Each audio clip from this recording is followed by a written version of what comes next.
Okay. My link for Katie didn't work originally, so I had to send her another one real fast. And I think we should have her here soon.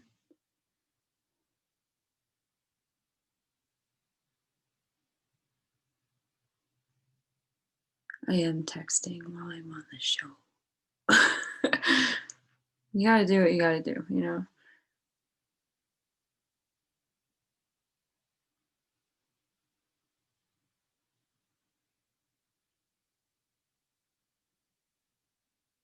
So anyway, hopefully this link works. I wish I was better at technology. I am slowly making my way there, but oh, I think she's here. Okay.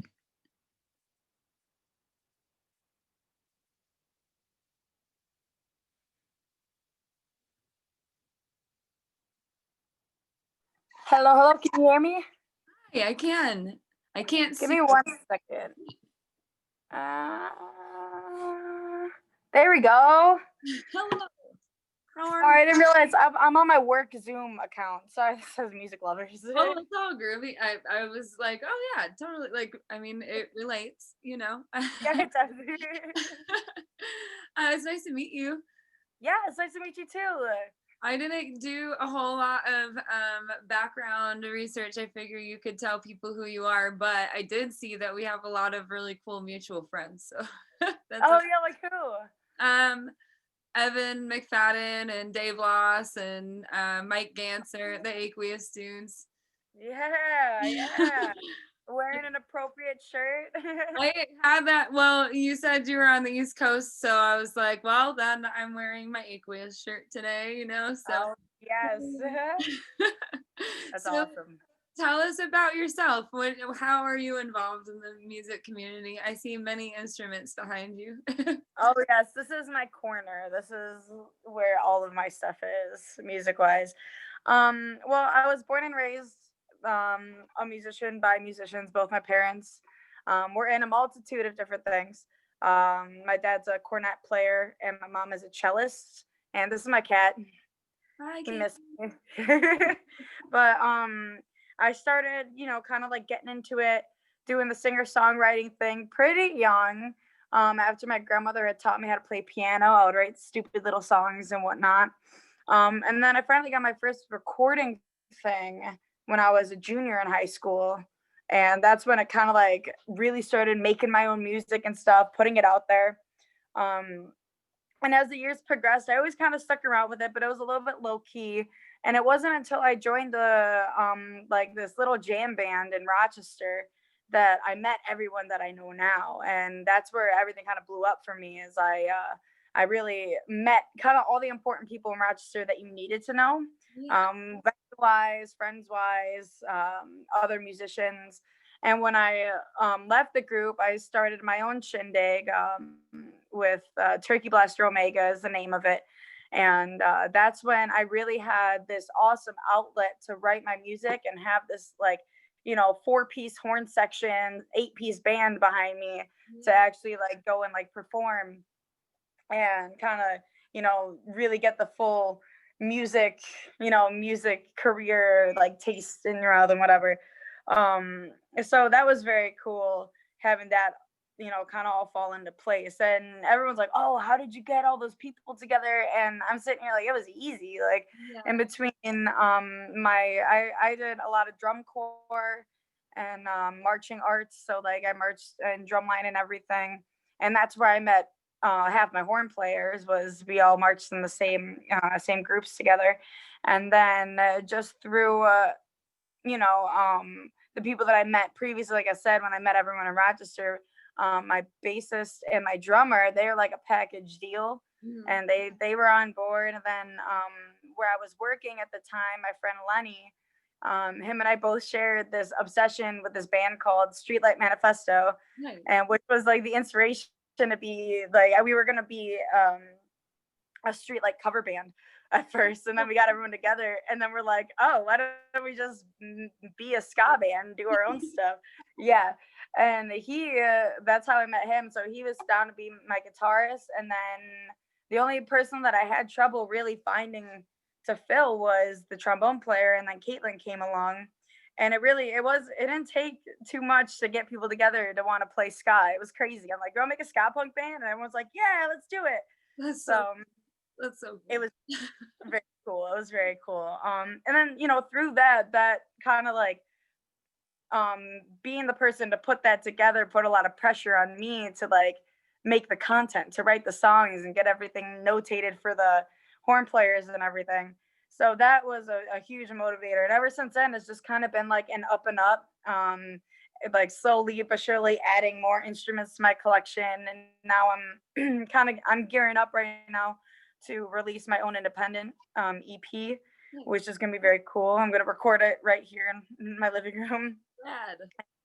Yeah, that was very cool. I just joined an artist collective up in Buffalo, run by Ellen Peroni. Peroni. That was it. She was a saxophone player for this group called Folk Faces. If you don't know her, Folk Faces is a really cool group, and I get a lot of my writing inspiration from Tyler, actually, because he's an incredible songwriter. But she ended up making a music collective, and I became a part of that and wanted to do it independently. So I just got my Katie Mangiamele music up and running on Facebook and whatnot. So that's where I am now. That's a crash course of everything. Cool. So, well, it sounds like you've been busy, even though this year has been pretty tough, you know? Oh yeah, absolutely. So what, I guess what like changed the most for you this year? What were you like busiest doing? Honestly, being stuck inside and not being able to play shows, me and Turkey Blaster, we recorded an EP. We got a single released, and then we were able to kind of like not have the distraction of shows to be able to really kind of hone in on our skills. And now we're almost up to enough songs to do a full album. So that's gonna be the next thing. So really, the quarantine just kind of gave us time to work on the things that we wanted to work on instead of just like going out every weekend and playing a show. Yeah. So that was a cool thing. Yeah. But that's if there's a silver lining to it. Absolutely. I mean, I'll say time and time again that 2020 was not my least favorite year. Like I had a baby in 2020, so it's like I can't complain. How can you? Yeah, congratulations.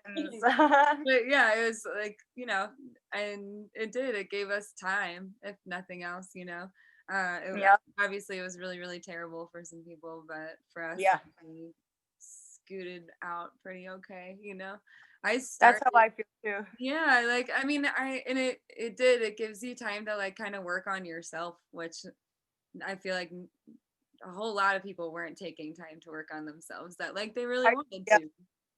I agree. I think it forced a lot of us to slow down and like, take a second and breathe. And as much as like I hate not being able to go to shows, I wouldn't, I don't think I'd be in the apartment that I am now and creating the music that I am like independently if I didn't have this free time or Yeah. like the force to like behave and stay inside and not go out to like the bars and see shows and everything. Yeah, FOMO is not a part of the picture, so you don't have to worry about Can't have FOMO if there's nothing to miss out on. it. Exactly. At the beginning of all this, I was like, "Oh my gosh, did I manifest this?" Because like I I was like, once I have this baby, he was born at the end of February, so it was about to be like, full blown music season, and I was like, Yep. I'm gonna have to miss the 20-year of summer camp, and I'm gonna have to. And I was thinking of all these things I was gonna have to miss, and how sad I was, and then all of a sudden everything stopped, and I was like, Now everyone has to miss out on it. what? That's But funny. yeah, I mean, obviously now I'm like, okay, make it stop. But I know. it's Like, okay, now I'm awesome. ready. Yeah. What is your favorite spot to play out there? I really want to go out east. When Oh, that is first and foremost. Such a hard decision because there are a lot of really cool venues and a lot of, there's like a fair share of like shitty venue owners, excuse my language, but like bad venue owners. But there's also a fair share of really nice people. And if I had to choose top three, if I had to choose like a top three, that's what I'll do. And this is going to be in no order. They're all tied for first place, but Flower City Station. That's Matt Green, the guy that runs all that stuff. They've first off treated us very well, and also it's just a really good venue. They, there's you can get food right across the street, and people that go there, like they go there for the music, and it's just like it's always you go to Photo City, you're gonna see your friends. Like you don't go over to someone else, you go to Photo City or not Photo, sorry, Flower. But then the second one is going to be Photo City. If Photo City Music Hall now, it was Photo City Improv. Oh, I have to do four. I can't do three. Photo City has that kind of like edgy feel to it. They actually just redid the whole inside, so it's a lot classier. But there used to be like half mannequins and like pictures of like titties everywhere. It was crazy. It was crazy. That's they hold a lot of fun stuff there, and also that's another place where the layout of the venue is just there's like the big bar, and then it's this big open space, and then the stage. And they're another place that showed us a lot of love, and people go out there because it's just a great venue. And then the last two are going to be the Bug Jar on Monroe Avenue. What was that? Is I like the name of it. Yeah, Bug Jar. They're fun. They're more of like a punk, like you would go there to see punk or metal or like the heavier stuff. And it's this little tiny bar, and they make good drinks, and it's always like a crazy time when you go out there. And then the last one, oh, what was it? Oh, the last one I'm gonna say Rose and Crown too. That's like a little tiny dive bar with this like little stage that we played on one time. But it was one of the craziest shows we had. It was so much fun. So it's always gonna be. I live like 100 feet away from it now too. So it's a lot of fun. It was just a really cool venue. Another little punk spot where all like little punk kids come out and do their shenanigans and all that. That's so rad. I mean, I feel like Denver is probably that way, but I'm up an hour north of Denver, and they call it Music City, and it totally is. Like there's always music everywhere, but it's kind of aloof, I feel like, whereas on the East Coast, for some reason, it's like steeped into it. You know what I mean? Yeah. Rochester's music scene puts a lot of other music scenes in this like state pretty much to shame. Buffalo, in my opinion, is one of the only contenders in Ithaca. Just because Buffalo is where I want to go. I was like dying to go to Buffalo, but now that I know about Rochester too, it's gonna have to be a whole little. Oh, they're only 2 hours away from each other. You got to come to both. But Buffalo is their bluegrass scene. That's where Tyler Westcott, the guy I was talking about earlier, that's where they're up. I was about to say station. They're not stationed. They're not military, but that's where they are. There's a lot of really good bluegrass folk, like rootsy type stuff there. I heard about the fact that they may have this little ska scene too. I haven't seen it yet, obviously because of Rona. But Buffalo definitely has their fair share of very, very talented musicians. But Rochester's music scene, it's a whole economy. There's the people that make the music. Then we have like Wicked Squid Studios. They're the people there's a lot of recording studios there. Then there are all the artists that do t-shirt design, cover art, sticker making. There's my friends who do the t-shirt printing. And then all like the little small businesses around that help promote the shows, and then sell merch or stickers or stuff. And it's a whole like economic system that we have going on here. It's cool. It's a very special place to be for a musician. Yeah, it sounds lovely. I mean, once we're able to travel again, whatever, I'm going east. Only when it's warm though. What was that? Only what? Only when it's warm though. Yes. It's just been gray the whole year. We finally got some snow, but it's just been like cold and rainy and gray and just blah. The weather is not appealing in the wintertime, but summertime, yeah, they call it the festival capital of the country. We have a lot of fun up here. I'm from Indiana, and so the winters are like almost, I would say they're pretty close to as brutal as the East Coast in like Illinois, right. Indiana, and I was like, I can't do it anymore. Like it hurt my body. Yeah. You know what I mean? Like it's such a wet cold that it just is like this all the time. Like I can never like let go. You know what I mean? You're There back. I am. Yeah. But yeah, so I've heard I've never been really spent time on the East Coast in the winter, but I just assume it's awful. You'll be fine not experiencing the winter here, I'll tell you what. But I think that's also because I listened to a podcast with Mike Ganser on it, and he was saying that like alcohol is kind of like a big thing out there, which it is in the Midwest too. Because what are you going to do in the winter? Like, there's nothing, you can't go anywhere. You don't want to go Right. anywhere. You know, you're like, can I stay here today? That's why we're all going crazy. We would, we'd get locked in our houses for the winter, and our escape was going to all the shows and, Yeah, getting exactly. sloshed and sloppy. You can get a little recharge and go back to it for a week or whatever. Whereas now, Yeah. well, it's okay. We'll get there. It will be warm soon. I have faith. Yes. So when I started this show, which is so funny because it's already evolved so much, and this is only episode 12 or something, but in the beginning it was when all that like base nectar stuff was coming out. I don't know if you know. Yes, I know. And I'm not trying to drag through the mud here or anything, but that was like kind of where my head was like, there's so many women who work in the industry who don't have a voice and like don't have an outlet to like feel comfortable to share their experiences or whatever. So that's kind of where I wanted women to be able to talk about their successes and their like hardships or like experiences they have that were like, oh, I was treated that way like straight up because I'm a woman, Yeah. or just their evolution, which your evolution is super cool, having come from a musical family. Yeah. um and so I mean, if any of those topics spoke to you, what would come to mind, you know what I mean? Right. It's so funny that you mentioned that too. I just actually, it's going to be one of the songs on the EP, but I released a little video for it.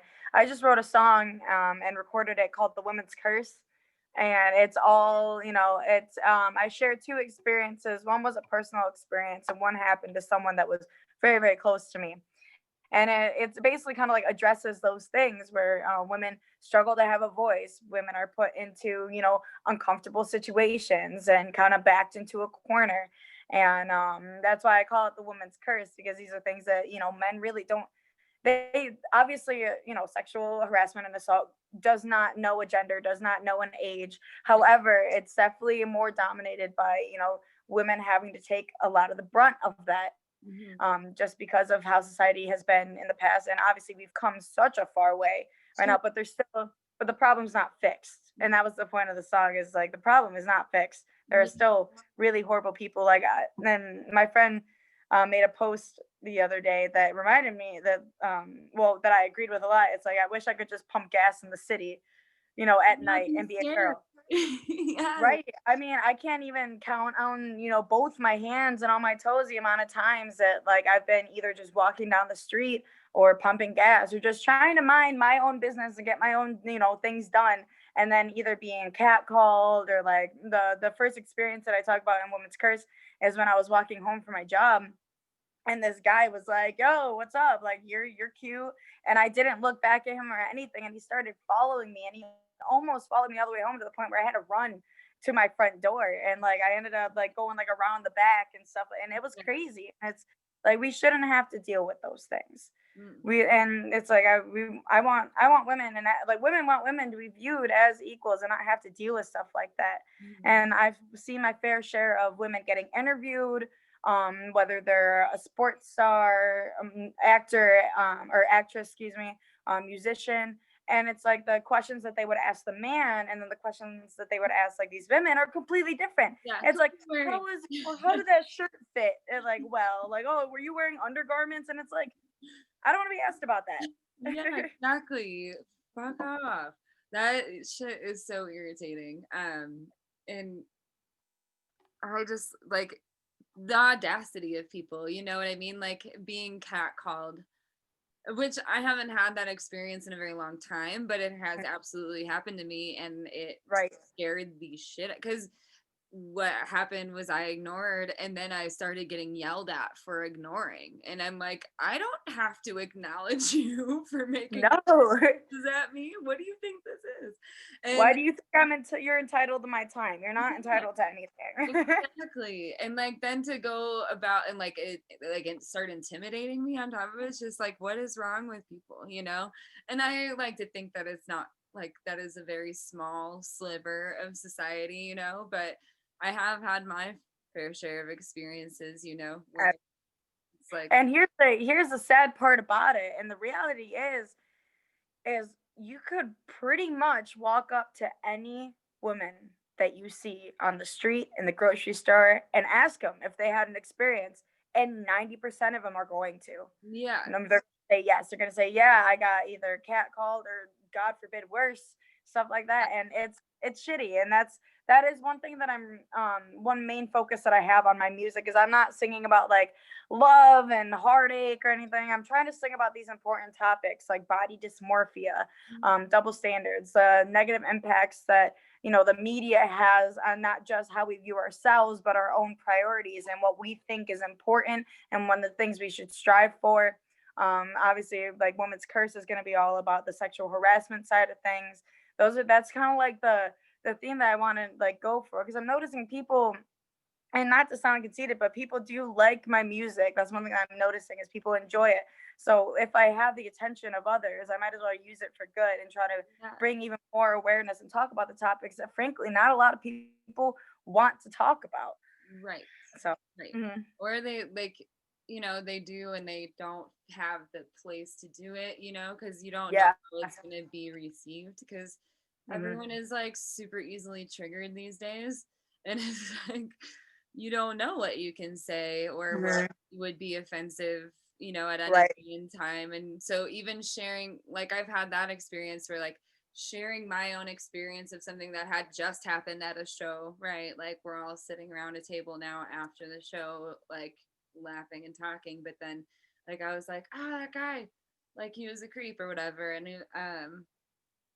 this girl like shamed me for bringing the mood down, like because I brought up something that just happened at the show that we were at, and I was like, what the fuck, you know, like, and that was so weird to me because like why be upset that I'm talking about what just happened? Right. And why aren't you like, oh my God, that was so horrible. I'm sorry you had to go through that. Yeah, That's one thing that does shock me is whenever I see a woman putting another woman down or like making them uncomfortable in situations like that. It's like we're supposed to be on the same team, guys. Like, yeah, or I hate, obviously there was people that caused this issue, but also I know that I have a lot of friends that are scared to come out about certain things because they're scared of being called a liar or crying wolf over something that didn't actually happen. And yeah. so there's a lot of people that are hesitant like that, Yeah, and which that's is fucked because then really nothing gets solved, you know, if right. you don't know what's happening. And I get that some women may do that. I can see there being a 0.05% of women who are horrible and Right. do that because they now have leverage or whatever the case is. But like that has to be such a tiny amount of the women who like do say something because it happens to all of us and Right. it's really hard to talk about. So like not everyone's going to talk about it. You know what I mean? Like no one's going to like choose to talk about it. It's something that you feel compelled to talk about so that you can help other people, you know? And that it still takes a lot to be able to talk about it. So like Yep. good on you for making a song about it because like, I can't listen to another love song, honestly. I'm like Right. And honestly, to correct what I said earlier, before I worded it like bring awareness to the situation, and now that I'm thinking about it a little more, there's already awareness on the situation. What I'm striving for is to normalize talking about things yeah, like that yeah, and addressing those things. So absolutely. it's definitely that's our. I feel like that would be our next step because obviously everyone knows that it happens and that it goes on, and I feel like we need a fight now to make it normal to talk about and normal to start healing from these situations and not having to hide. Yeah, Yeah. exactly. Because you talk about it and people are like, "Oh no," and it's like, okay, but if I get talked, like even your friends will do that to you sometimes. You know what I mean? Like we need to Mm, be better at talking about these things. You're yes. absolutely right. It's I don't know.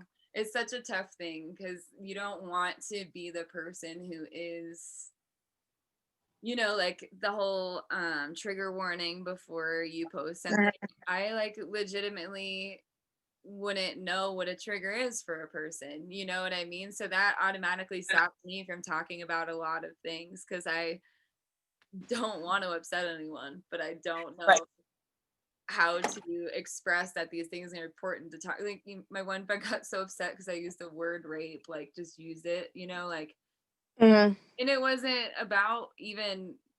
about sexual rape, and it was about like our economy basically. And just how everything's working against us. And she was like so disgusted and upset that I used the word rape that she was like pacing around and like wanted me to stop saying the word. And I'm like, but this is irrational to me. You know what I mean? Like we all know it's a word and you're not, you know what I mean? Like I don't mm, know.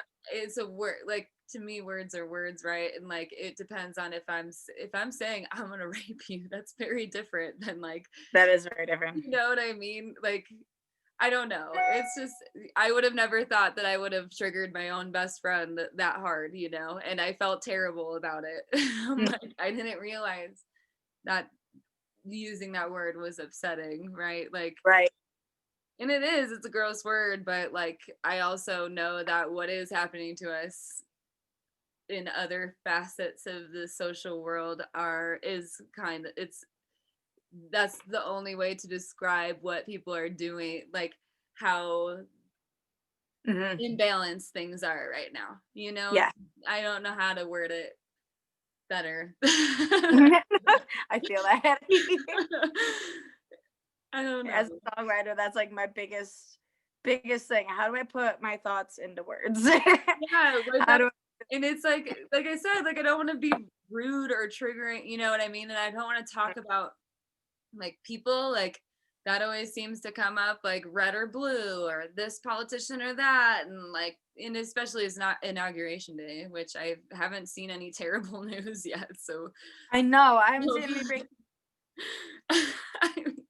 I just am hoping for a peaceful transition of power. I don't know about the rest, you know what I mean, but like Mhm. oh my gosh. Now I just threw myself off. But okay, so like people are like pitting themselves against each other just based on these personas that Right. aren't real people. You know what Mm, I mean? And I think that's where we get like all the like just not just love songs, because love songs absolutely have their place, but talking, singing, and writing lyrics to songs where it's like talking of substance and like how we do need to fight for real change and everything. It really is important. And I feel like the like stuff you find on the radio so often. What is it? There's like a few where I'm like, how is that? all the time. I don't even listen to the radio anymore. I turn it Me on. I'm like, what are you even talking about? Like, where's the good music? Exactly. Yeah, I feel like I had another question for you pertaining to that. But have you had like any successes where you're just like, women rock, like, um, so I actually, Turkey Blaster played an event 2 years ago now, 2 summers ago, and it was held at this place called the G Lodge. And it was put on by Gabby Gogger, who is a very, very well known chick, and she has her little venue and just holds these really awesome festivals. And one of the festivals that she held was an all women led group festival, and going and seeing, and she got some big names like Danielle Ponder was there, and she's a huge person that I look up to, not just musically but just as a human being. Like she quit her job because she felt like she would make more of a difference doing music instead of being a lawyer or a public defender. That was it. And then there was Heidi Jane, no, not Heidi Jane, Haley Jane. was there, and it was just looking around at all these groups with all these beautiful women leading them who are showing their own music. It was one of those moments where like I felt so proud to be a part of that, and it was women led, you know, women like put together everything, and it was just really empowering. And it was honestly one of the best events that I've ever, you know, really been able to be a part of. And it was just one of those moments where I was like, this is really cool and awesome. Like, look at us go. Like, good for us. We did it. Go us. Seriously. I mean, when those moments happen, I feel like they really do stand out because it's such a unique experience because everything is so male dominated, you know? So I don't know. That makes me super stoked. And I'm just like, now after talking to you, I really just want to go out there and see shows. I'm like, oh, there's nothing happening still, but I'm going to go to the East Coast. Hopefully make a trek down to Florida too at some point. Yes, I'm also gonna need to run out to my car real quick just because my charger isn't working. If that's okay. But absolutely cool. I'm gonna take a quick tour of my house. This is where I record a lot of my stuff. It's this little perch here. I love shit like that. I'm like, it's just such a unique feature. It is. It's just weird. I love weird. Me too. Me too. That's why I always get excited about custom shit because you can just get as weird as you want, you know? Mm-hmm. We're building out our van, so it's a camper. And oh, awesome. So, yeah, my husband cut the roof off of the thing so that he could put a higher roof on so we could stand up in it. Like, that's gonna be an awesome addition. Oh, it's lovely. I'm like, this is glorious because it's really terrible to hunch over all day, I'll tell you. And oh yeah, absolutely. Yeah, I've been in my fair share of vans, and that's like one of my main thoughts every single time is like these things need higher roofs. Excuse me. Yeah, loading in and out gear and shit. Yeah. So this is the first winter we've had it hot, and we go skiing every weekend. So that's why we got it, is so that we can like not pay for a hotel every weekend. That's awesome. Yeah, but I was like, how are we living in this thing for like 4, 5, 6 years without being able to stand up all the way all winter? I can't even imagine. Talk about back problems. Yeah, it was rough. So I'm very thankful for that, but I would be scared. I would be so scared to be the one to cut the roof off of the van. Yeah, right. I couldn't watch. I was like, no. I have faith that you can do it, but I cannot watch. Let's see if that works. Yes. We're back in action. Nice. Is it freezing? Is it not? Yeah. It's colder. Really.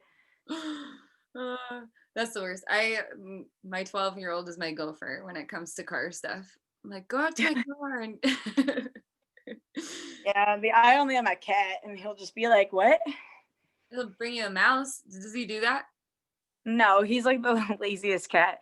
We have so many squirrels and stuff in our house because it's a city, and they just live with you. Yeah, and he doesn't do anything.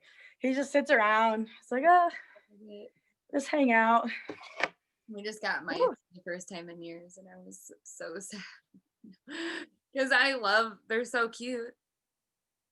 But I know my husband's gonna kill them.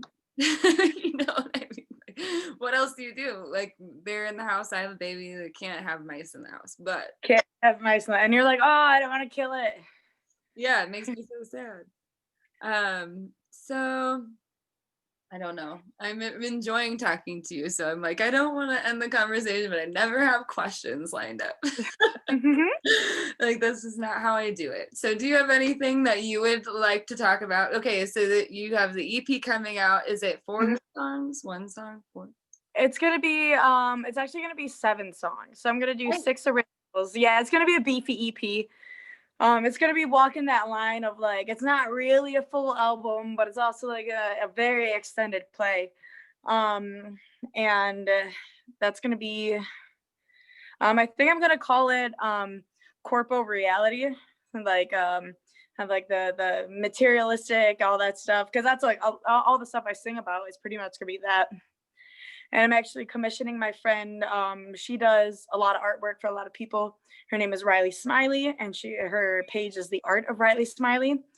And she's gonna be making me like a cartoon doing like the Rosie the Riveter thing. I'm really excited about it. Yeah, that's so cool. Okay, Riley Smiley. I feel like I'm just gonna need you to send me a bunch of people and things I can tag after this. Yeah, And absolutely. websites and such so that I have all the info. Because I also need to, because I love ska, but I don't know of a ska band in Fort Collins, and there might be one, but it's like all there is in Fort Collins that I find the most anyway is Grateful Dead. So like Mhm. you can find any night of the week you can find a Grateful Dead cover band, but you can't That's like, how it is. but I love ska, I love punk, you know, but I'm not well versed in it. I just know I like it when my jam bands that I like do it. You know what I mean? Yeah, But I'm excited to have met you. I'm glad I didn't know that I tend to fangirl in my head, and then it makes me awkward in person. You know what I mean? Like I I can love keep that. it together, but I'm not like interesting at all because I'm like, that's so cool. You play what? You do how many? What? You get- I'm just like a music lover. I have been in choir and stuff, but I'd never like knew how to play an instrument or anything. So I'm Hey, always I call everyone who isn't a musician, musician or an artist, a patron. Like we wouldn't like like I would be nothing if we didn't have people listen to the music.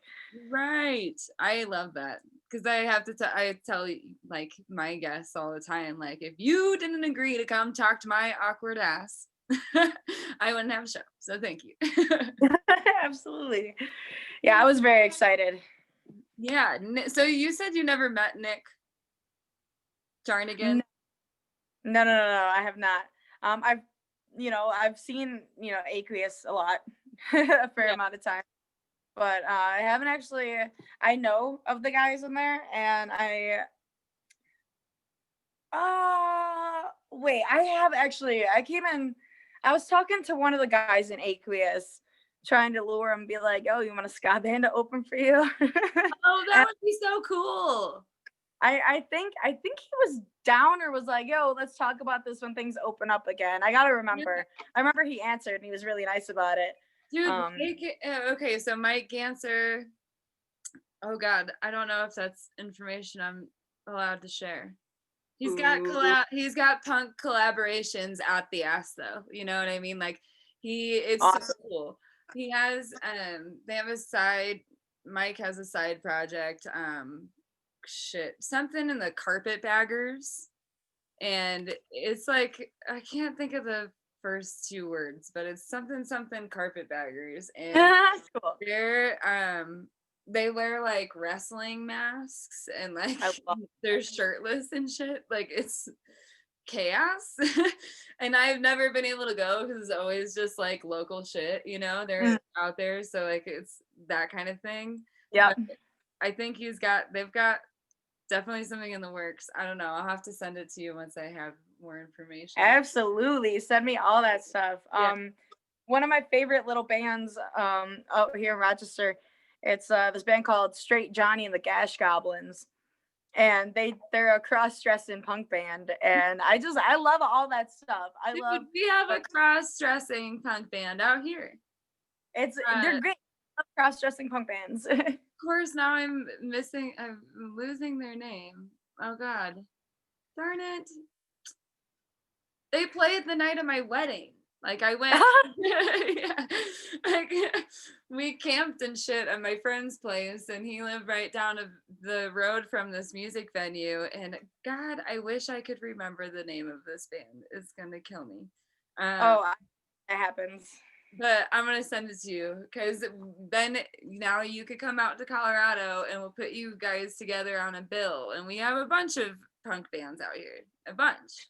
That was one of the things that was probably one of the oddly most heartwarming things about being in Turkey Blaster is the punk scene in Rochester loves us. We have this little like punk following that there's like the same like 4 or 5 guys that have come to like almost like a bunch of our shows. Yeah. And it's just the punks they just really ate us up. It's great, and I love the punk scene.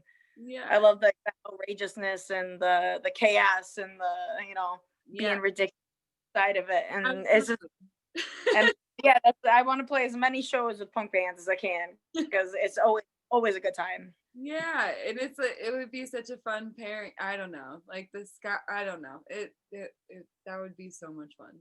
I'm like imagining you. I'm gonna send you this venue too, because the venue is just rad. So like, it's definitely one that you want to hit. Like as far as iconic venues in America, like, Mhm.